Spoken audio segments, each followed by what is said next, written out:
इस प्रोसेस में ये ना बिजनेस मॉडल बनाया जाता है। बिजनेस मॉडल कैसा होता है कि भैया हम अच्छा मटेरियल बना के पावर प्लांट तक पहुंचाएं, और पावर प्लांट के ऊपर भी जिम्मेदारी है कि उसको पावर प्लांट सही से चलाना है। तो वो अपने क्वालिटी स्टैंडर्ड्स रखिएगा। अगर आप सोचे कि नहीं भाई मेरा बिक जाए, अब पावर प्लांट की जो पावर प्लांट के लोग जिनको भारत सरकार ने या राज्य सरकार ने वहाँ स्थापित किया है, उनके ऊपर जिम्मेदारी है कि पावर प्लांट सही से चले, उसमें कोई प्रॉब्लम ना आए। तो उसी लिए वो सब रूल रेगुलेशन बनाया गया है। अब मैं एक एग्जांपल देता हूँ। और एरिया कितना है इसका? हाँ, इसका एरिया कितना है प्लांट का? प्लांट का एरिया भाई साहब, प्लांट का एरिया दायरा कितना है प्लांट का? सेंटर वाला थर्मल प्लांट देख लो, इतना देख लो प्लांट का एरिया। अच्छा, मतलब कितनी दूर तक खरीद सकते हैं? देखिए ऐसा कोई रूल नहीं है। अगर आप कहीं से जो रेट है उस रेट में सप्लाई कर पा रहे हैं, तो जैसे टेंडर भरा आपने, उसमें पहले के 10 लोगों को सेलेक्ट किया गया या पहले के 20 लोगों को सेलेक्ट किया, अगर आप वो रेट पहुंचा सकते हैं और वो क्वालिटी जो उसको जो उसने क्या कहते हैं वो टेक्निकल पैरामीटर बोला है कि भाई जीसीबी इतना होना चाहिए, मॉइस्चर इतना होना चाहिए, वोलेटाइल मेटल इतना होना चाहिए, अगर वो नहीं रखेगा तो कल को कोई प्रॉब्लम आती है, मान लो किसी कारणवश आ गया, तो वो सारा चीज उसको ध्यान में रखना है। उसके बाद वो रूल को अपना टेंडर बनाता है। और जैसे उन्होंने कहा कि उसमें दिक्कतें आ रही हैं। अब देखिए मैं एक सिंपल एग्जांपल देता हूँ। मान लीजिए मैं एनटीपीसी एक हम उदाहरण के तौर पर समझते हैं। मान लीजिए मैंने किसी को टेंडर अवार्ड कर दिया है ना, जैसे मदद के जैसे हमने कि इसको बढ़ावा देने के चक्कर में मैंने कर दिया, और कल को किसी कारणवश फाइनेंशियल या टेक्निकल नो हाउ के या किसी कारणवश वो बंदा सप्लाई नहीं कर पाया। अब एनटीपीसी जो एनसीआर में है उसको करोड़ों रुपए पेनल्टी देनी पड़ेगी। अब वो उनको जाके ऊपर जाके ये नहीं कह सकता किसी से कि भाई मेरे को सप्लाई नहीं आई तो मैं नहीं कर पाया, ये किसी के पास मतलब अलाउड नहीं है, उसको करना ही करना है। तो वो क्या करेगा, वो ऐसे पैरामीटर्स रखेगा कि सारे कागज के साथ सही लोग इसमें एंटर कर पाए, इसका दुरुपयोग ना हो पाए। रूल रेगुलेशन क्यों बनता है? रूल रेगुलेशन इसलिए बनता है, शुरू में सबको तकलीफ होती है, जब ये हेलमेट का रूल लगाया गया तो उससे सबको तकलीफ हुई, लेकिन धीरे धीरे अब जब उस पर जुर्माना लगा, बुरा लगता है कि नहीं यार जुर्माना है, हमको फायदा नहीं हो रहा, लेकिन क्या होता है रूल रेगुलेशन बनाया जाता है कि कोई उसका गलत इस्तेमाल ना करे। अभी जैसे आप लोग ये पॉइंट रेज कर रहे हैं कि कहीं कहीं पे उसका मिसयूज हो रहा है ना, तो इस चीज को ही रोकने के लिए ऐसे रूल्स बनाए जाते हैं जिसमें लोगों का नुकसान ये होता है कि वो एंटर नहीं कर पा रहे है ना। जैसे एनुअल टर्नओवर मांग लेते हैं, अगर टेंडर में आप देखोगे एनुअल टर्नओवर मांग लेते हैं, उसके ऊपर उसको आप उसका दो साइड है। अब मान लीजिए मैं एक अच्छा मतलब मेरा अच्छा बिजनेस है, मुझे सप्लाई करने में कोई दिक्कत नहीं है, तब तो मैं मतलब मैं क्वालिफाई करता हूँ। अब आप बोलोगे कि जो जिसका टर्नओवर ही नहीं है, जो नया एंट्रेंट है, उसका कोई एक्सपीरियंस नहीं है, तो उसको कैसे करें? उसके लिए भी प्रोविजन बनाते हैं, लेकिन उसमें क्या दिक्कत है, उसका एक दूसरा पहलू हमें देखना चाहिए कि मान लीजिए मैं नया हूँ, जो मैंने एग्जाम्पल दिया और मैं सप्लाई नहीं कर पाया, तो एनटीपीसी का क्या होगा? एनटीपीसी तो फंस गया ना। तो हमने ना जो 3 स्टेक होल्डर मैंने बताया कि फार्मर है, पैलेट मैन्युफैक्चरर और थर्मल पावर प्लांट, हमें तीनों का देखना है कि किसी को नुकसान ना हो।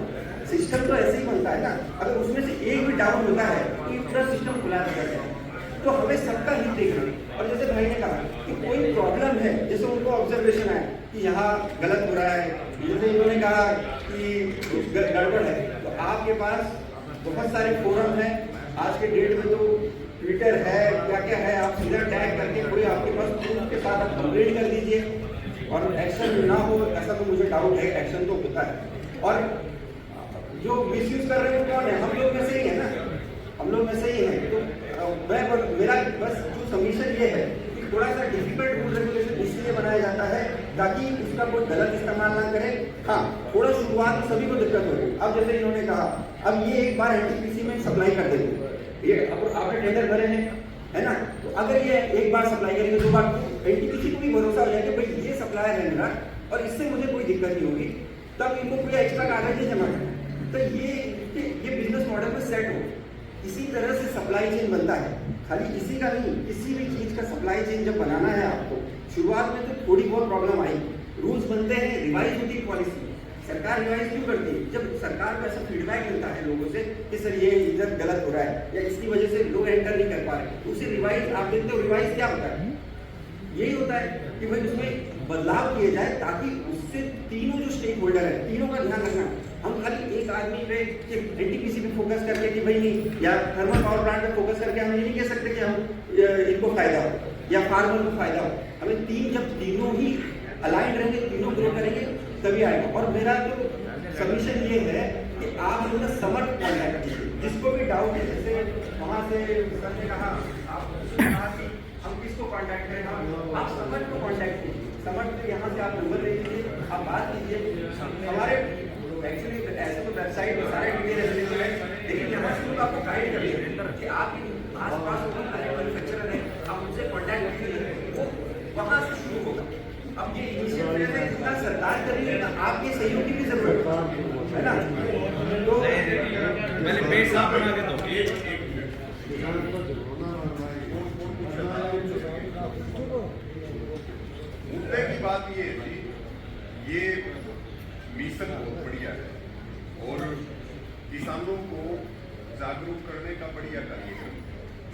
लेकिन इसके प्रैक्टिकल असर की अगर हम बात करें तो जैसे इन्होंने सत्येंद्र जी ने पूछा, रामकेश जी ने पूछा, या उधर से वीरेंद्र जी ने पूछा, या इधर से किसान आ रहे हैं इन्होंने पूछा, उन सवालों के जवाब भी देना जरूरी है। जो सवाल इन्होंने रेज करे हैं उनका जवाब जब मिलेगा तो मैं मानता हूं कि ये इतना कार्यक्रम जो एक दिन का आपने रखा है, इसका मिशन जो है वो हमारा सक्सेसफुल रहेगा।